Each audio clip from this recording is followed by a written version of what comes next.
Hello and welcome to the HoverCam Centerstage Generation 3 training video. My name is Lloyd Wafer. I'm the education consultant here at HoverCam, and I'll be guiding you through the features and functions of your new Centerstage model. So right out of the gate, I'd just like to announce that we're excited about a lot of the improved functionality and really cool, powerful features that we've added with this new generation model. All of those will be covered in detail as we move through the features and functions. As you get started using your unit, we're going to continue to recommend that as you seek to download new applications onto your device, that you use the Aptoid app to search and find those applications. Aptoid should come pre-installed on your Centerstage model, but if for whatever reason it's not loaded onto your model, you can simply open up the browser, search for Aptoid, and download it directly from the browser. When you're navigating through applications, we do have a few recommendations for starter apps right out of the gate.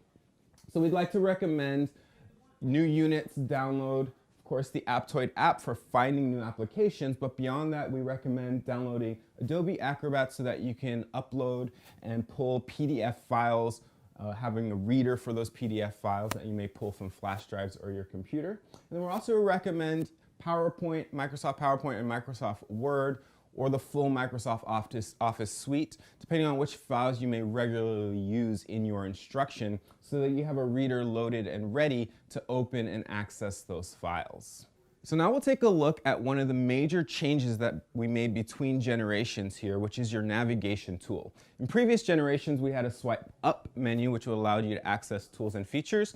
Now we have a side swipe menu, which can be accessed by swiping inward from the side of the screen, either on the right side of the screen or from the left side of the screen. Your side swipe menu can be collapsed by swiping back outwards towards the bezel to collapse and minimize that side swipe menu. Now, since the side swipe menu is accessed by gesturing and swiping inward, we also added an additional button, mechanical button, at the bottom of your console here. Now, to the farthest right is your gesture control button.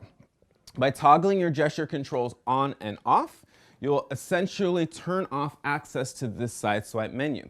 So when my gesture controls are turned off, I cannot swipe to pull out that side swipe menu. Now this is very useful for when you're navigating inside applications or websites that might generate content on the sides of your screen that you need to interact with. So that you don't accidentally pull out your side swipe menu, you can simply tap your gesture controls to turn them off, and then you'll be able to interact with content that's on that side of the screen. When you're ready to navigate through that application or pull up your home screen, simply tap that gesture control button to turn your gesture controls on, and then you'll once again be able to access your side swipe menu. So now let's take a look at all of the different tools and features that can be accessed through your side swipe menu. We'll start at the top and work our way down. At the top here, you'll notice your source selection icon.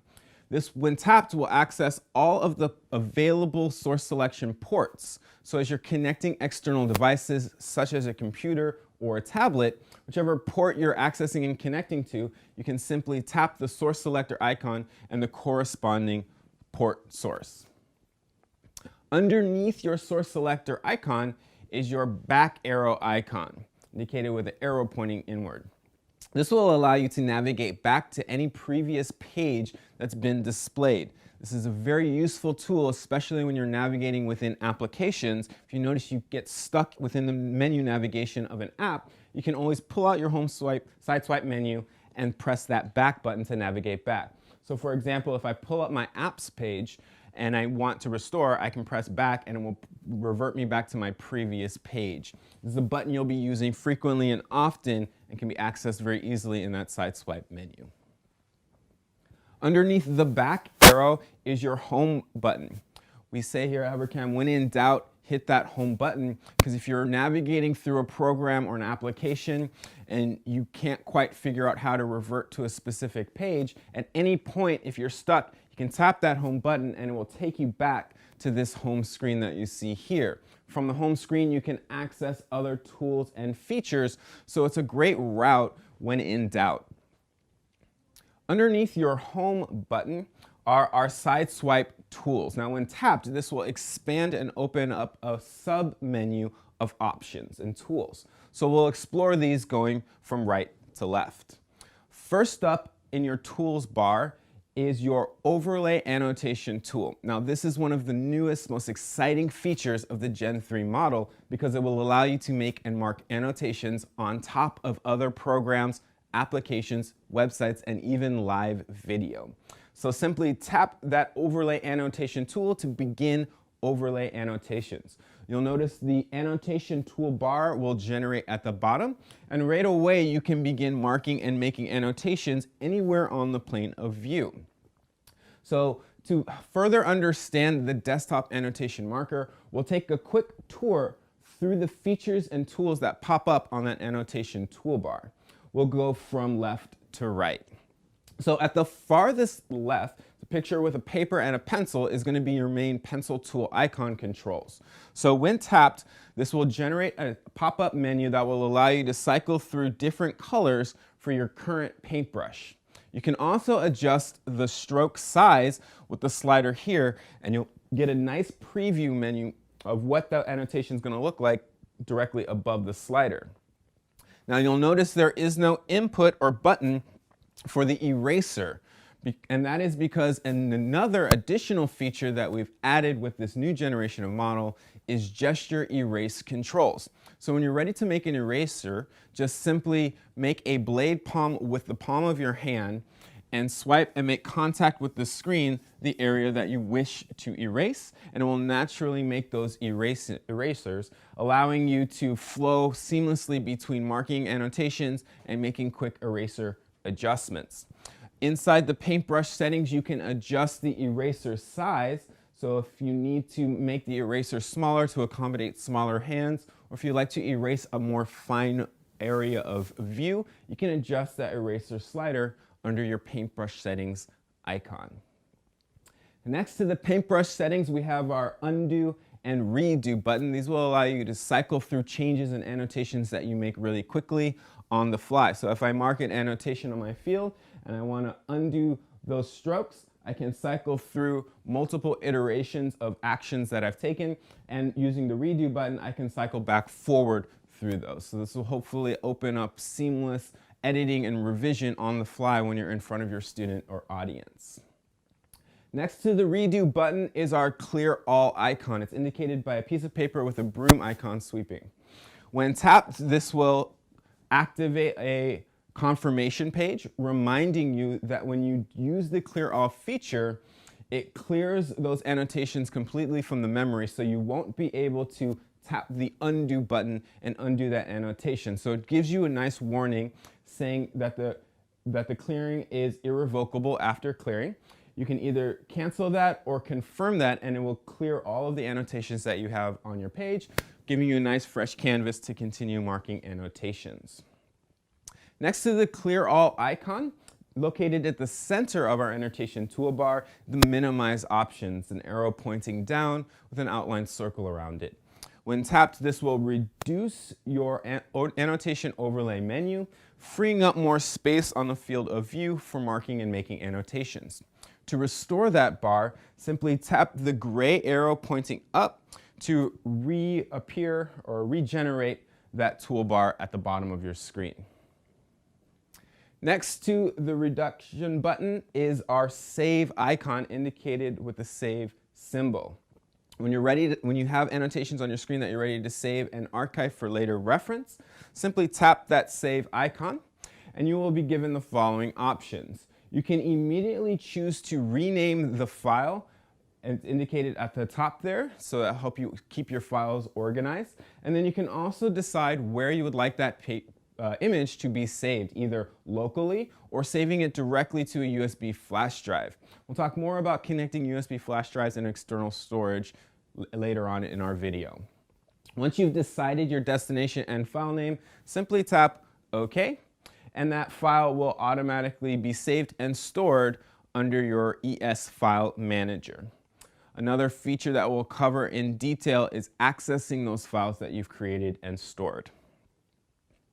Next to our save icon is our image insert icon. This will allow you to insert images onto your annotation field. So when tapped, this will begin the process of asking you where you would like to import that picture from, either internal storage, or perhaps you might have an external flash drive connected that you'd like to pull documents and images from.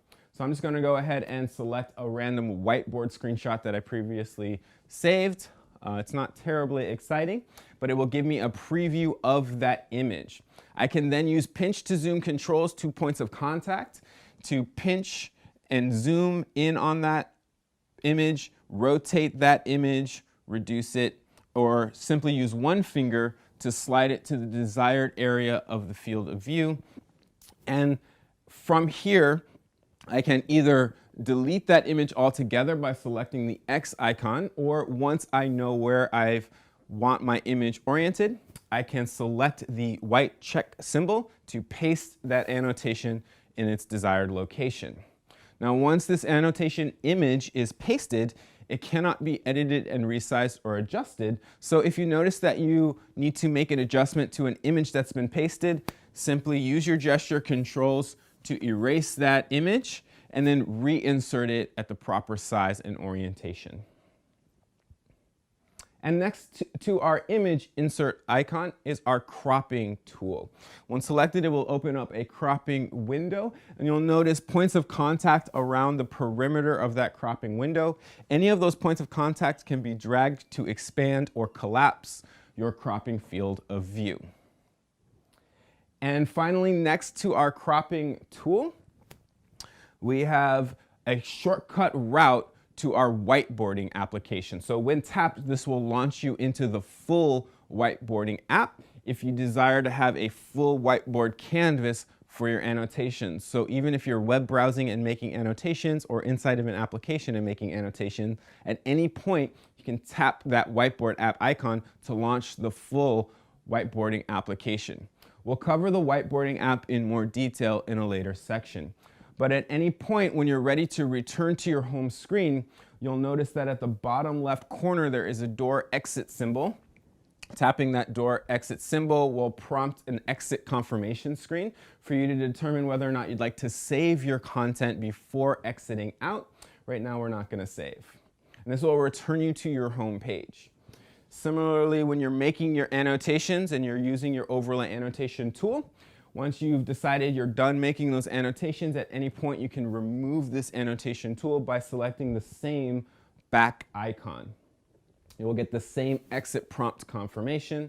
We don't need to save these annotations now, and then you'll be back on your home screen. So that is our desktop annotation tool. The next tool in our side swipe menu that we'll be covering is our settings shortcut route. It's indicated by a gear symbol, and when tapped, this will open up all of your system-wide settings controls, allowing you to make adjustments and configurations. So for example, you can browse your system's storage, seeing how much data and memory you currently have available both on the system's internal hard drive and connected storage devices. So having this in your side swipe menu, the system, is a great way to make adjustments to your sound. If you need to make adjustments to your Wi-Fi network, all of those connectivity and user experience adjustments are going to be accessed through your settings in the side swipe menu. Next up, we're going to cover the file extension. So when tapped, this will give you a quick route to your ES file reader, your file manager app. So we're going to cover in more detail how to access and pull files later on, but just note that in your side swipe bar there is a quick route. By tapping the folder symbol, you can access and find your files easily and readily. Next up, we'll cover the Snapshot tool in your side swipe bar. It's indicated by a camera icon. When you're making notes and progress and annotations on your board, if you notice that you want to save and capture that work for later reference, you can simply tap that icon. It will give you that on-screen visual indication that the image was captured, and it will show you confirmation to the bottom right, as well as give you information about where that file was currently stored. all your files, including screenshots, can be accessed through your file manager. So you'll have a quick and easy reference using your pull-out side swipe menu to snap snapshots on the fly in real time as you move through the delivery of your content. And lastly, on your side swipe toolbars, you'll notice to the far left there is a volume icon which will allow you to digitally slide and adjust the volume of your panel. The volume of your panel, of course, can also be adjusted using the mechanical buttons featured at the bottom right of your panel. And the last icon you'll see on your side swipe menu is your freeze icon, indicated with this ice crystal. This is useful for when you have external devices displaying onto your panel, such as a laptop or tablet. You can tap this icon and it will freeze or pause that image still. That way you can navigate on that device, changing and queuing up your next content. And when you're ready for your audience to see that next content, you can tap to unfreeze that. So we'll cover this in more detail and show it to you in real time when we cover connecting external devices to your panel. So that's a quick overview of all the tools and functions that you'll be using most frequently in your side swipe menu.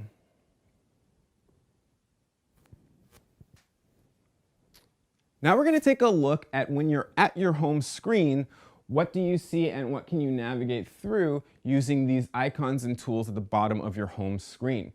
We'll cover these from left to right. So at the far left corner, you'll see you have a native browser application. When activated, this will launch you into your standard Android web browsing tool. So most of your controls and navigation are going to happen along the top here. Things like bookmarking a page by tapping that star icon and selecting where you'd like to have that page saved, or pulling up previously bookmarked pages. You can also open additional tabs by tapping that plus tab icon there, or close and exit out of open tabs. You can cycle through back and forth through your web browsing pages, and you can also refresh or stop the page from loading in. So explore the features of your browser toolbar here, but keeping of note that these toolbar navigations are your standard Android web browser navigation tools. Next up on our home screen, we'll take a look at the whiteboarding tool. Now you'll notice that the whiteboarding tool and your desktop annotation overlay tool have very similar interface and icons with just a few subtle differences. So as we take a look at your main canvas for whiteboarding, to the far left, this time you'll notice there's a little paint can icon. It's kind of tipping over. This will allow you to adjust and change the actual background for your canvas for your whiteboard annotations. You can select a set color, or you can select this image icon and select from additional backgrounds such as sheet music or a field of play for sports coaching, etc. So once you've selected your background, you can just tap anywhere else on the field of view to begin marking annotations. And with this Gen 3 model, you're going to get that much faster, more responsive annotation marks as the digital ink begins to flow, kind of like a pen, ink flowing from a pen from your finger. Very fast, very responsive. Similarly to that overlay annotation tool, the paintbrush icon indicated by a piece of paper and a pencil will allow you to make changes to the color as well as the stroke size of your annotations that you make. And you can also adjust the eraser size here. And that's going to be the eraser for your gesture controls. So if this eraser default is too thick or big for precise erasures that you like to make, just go ahead and adjust that eraser size there, that slidable bar. You'll also notice that you have undo and redo buttons so that I can quickly undo annotations that I've made if I mark and make annotations, and I'll do a few different groups here. I can undo individual annotations one at a time, or I can redo them if I'd like to restore them. It'll allow you to navigate quickly through your annotations. At the center of our toolbar here is the option to condense or collapse that menu. So when tapped, it will reduce that toolbar, giving you more real estate on your canvas. You can restore that toolbar by tapping the gray up arrow that appears at the bottom of your screen. Next to that is our clear all icon, indicated by a piece of paper with a broom icon. When tapped, this will allow you to clear all of your annotations all at once, but you will be prompted with this clear confirmation screen.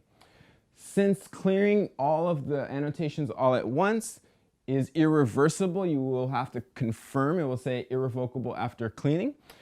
And that simply means that now that I've made that eraser, I cannot now go back and undo that eraser. So make sure that you have either saved annotations before clearing them all, or that you know that you do not need those annotations before using the clear all. Otherwise, use the gesture erase if you just need to erase individual parts of the screen. And next to the erase all icon is our save icon. When you're making annotations that you'd like to record for later use and reference, simply tap that save icon and you'll be prompted with the following options. It will allow you to adjust the file name at the top by selecting that file name and typing in a more accurate descriptor name. And then you can also select where you would like this file to be saved, either locally or to a flash drive. You can also save either the current page that is being displayed, or if you have multiple pages of annotations up and running, you can choose to save all of those pages at once. Once you've made your save selections, go ahead and select OK. And that screenshot will be saved as indicated by a nice friendly reminder there above your toolbar. All your images, screenshots that are saved can be accessed through your ES file reader. Next to the save icon is our image insert tool. This will allow you to take images that you have either saved locally or on flash drives that you found online and insert them into your annotation tool, allowing you to adjust them and make and mark annotations on top of them. So when selected, this will prompt you to the Import Pictures menu. And this will allow you to browse through your system, locating pictures or images. I'm going to go to screenshots, just previous screenshots that we've captured. And this is a screenshot of my home page. Once that image preview is generated, you can use pinch to zoom controls, either 2 points of contact, to pinch to zoom in or zoom out of an image. You can also rotate that image using those pinch to zoom controls. And a single finger can be used to position that image where you would like it on the screen. If you would like to delete that image for whatever reason, simply select the X out icon. Or if you're ready to paste that image in its desired location, simply select the white check icon to paste that image there on the screen. Now, once that image is pasted, it cannot be readjusted, resized, or rearranged at that point. So if I notice I need to make an adjustment to an image that I've already pasted, I simply need to use my gesture eraser controls to erase that image and then use the same procedure to reinsert it, the proper arrangement and alignment. Next to our image insert options is our cropping tool. When tapped, this will give you a cropping field of view, and you'll notice that there are points of contact along the perimeter of that cropping field. I can make contact with any of those points and either expand or collapse the cropping field of view. And lastly, one of the differences you'll notice in this toolbar versus the desktop annotation marker tool is you can use the function of the split screen, and this will allow you to split your panel into 3 separate screens. So when tapped, this will launch you into this mode automatically. You'll notice there's a white line dividing the 3 sections of the screen. Now you can invite up to 3 different users to have their own canvas on the screen. They'll have access to a reduced toolbar here, allowing them to cycle through different pen colors or clear their annotations. So as they mark annotations on the screen, you'll notice that individual users can use the panel at the same time.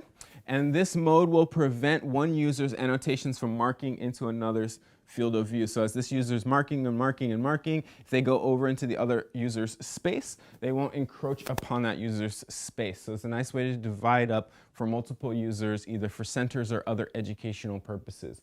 Again, simple controls, reduced controls for this, allowing you to have your users use it right out of the gate with minimal instructions, but you will want to set some expectations around procedures and expectations at the board.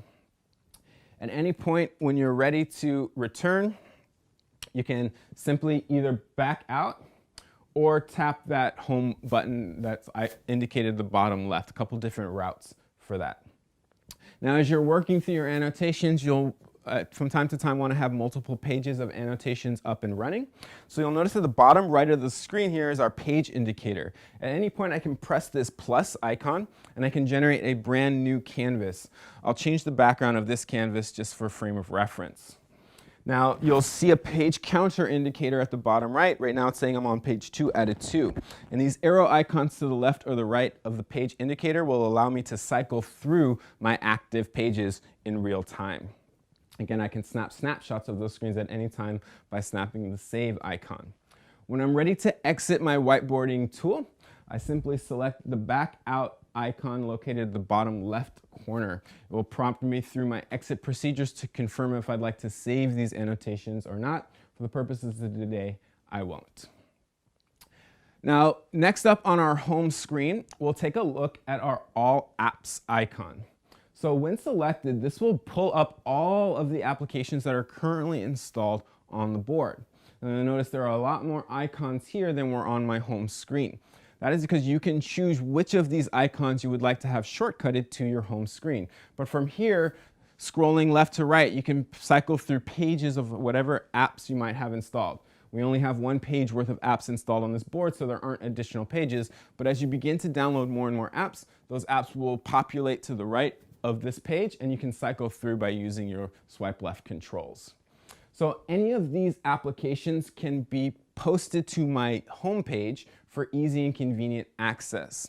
So for example, if I have a Microsoft Word file, I simply press a long finger hold onto that app, and then once this menu pulls up, I simply drag it to my field of view, and it will automatically generate that on my home screen for quick and convenient access. Now you'll notice I currently have 2 copies of the Microsoft Word shortcut installed on my home page. It's a little redundant, so when you need to remove these shortcuts from your home screen, simply press another long hold onto that icon. You'll notice the word remove generates at the top of the screen. Then go ahead and drag that up to the remove icon and release it, and it will be removed from your desktop. Now that application will still be installed on your panel, so it won't uninstall the application, it just removes it from your desktop. If you would like to uninstall an application that you no longer have use for, go to your All Apps page as seen here, and from this page, press another long hold onto that application. But rather than dragging it into your desktop screen, drag it up to the uninstall icon, the top left corner. You can also drag your apps over to the app info to generate information about that application.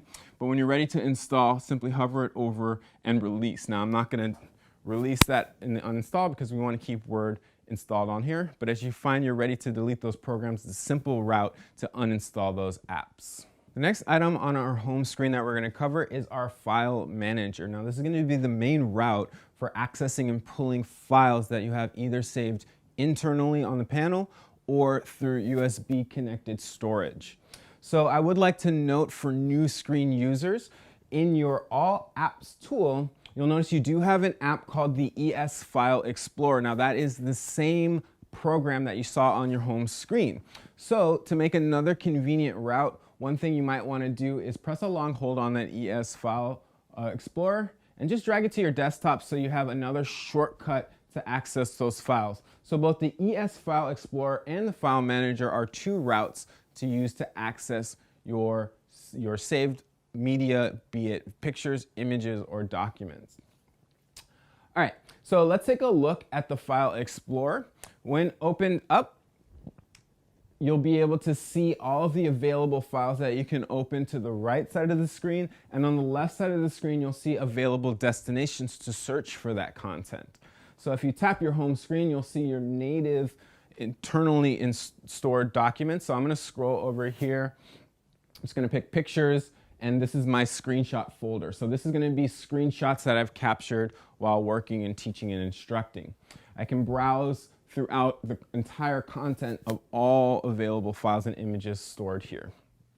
Now, when you're connecting external devices such as a USB flash drive, currently have a USB flash drive connected to the front of my panel here in the media USB port. So I want to point out and make that distinction that the files are going to be pulled from the media USB port, because you notice that there are multiple USB ports both on the front and the back. So I have my flash drive currently connected to that media USB port, and in my locations bar it has already generated that flash drive. It's identified it as SDA1, and that's going to be the default name that it generates for any external flash drives that you connect to your panel. So when you tap that SDA1 icon, you can see all of the files that are currently saved to whatever storage device is connected. I can browse through these, and when I'm ready to make a selection, select that desired file.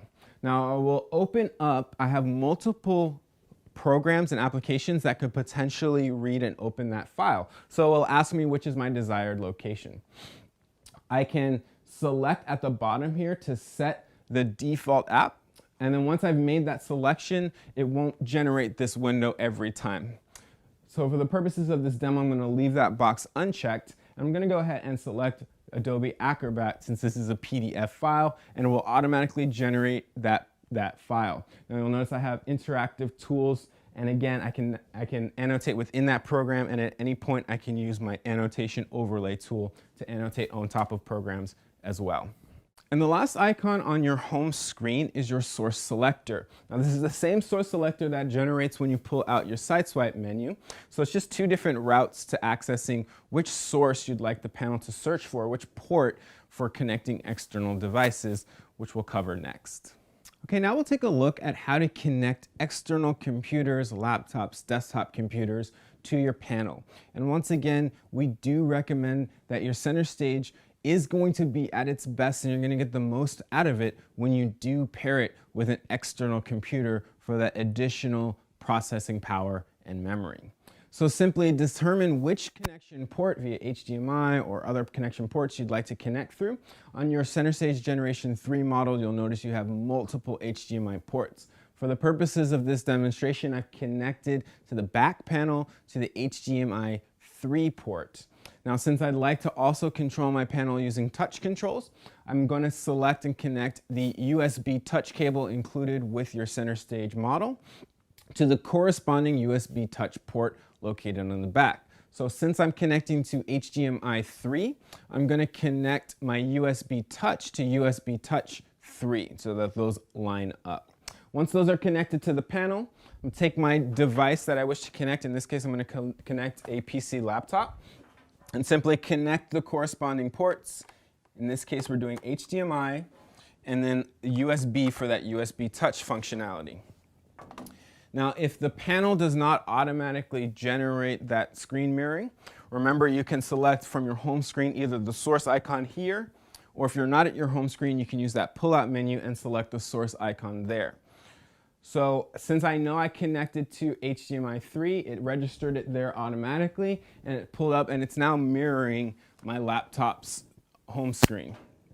Since I've connected that USB touch to the corresponding port and my laptop, I can use touch controls now to navigate and control my laptop. And once again, I can use the native side swipe annotation tools, and then I can begin annotating and marking on top of that as well. I'm going to go ahead and clear these annotations and exit out of this annotation tool. So it's really easy to connect those external devices. Once that's up and running with your touch connectivity, interacting with the panel is going to function exactly like interacting and navigating on your personal computer, personal device.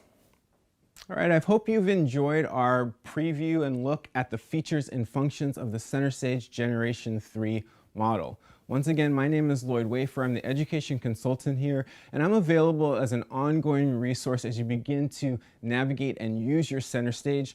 Please feel free to reach out to me with any additional questions or collaboration opportunities. I'd like to thank you on behalf of all of us here at HoverCam for choosing HoverCam. We hope you enjoy your Centerstage model. Enjoy the rest of your day.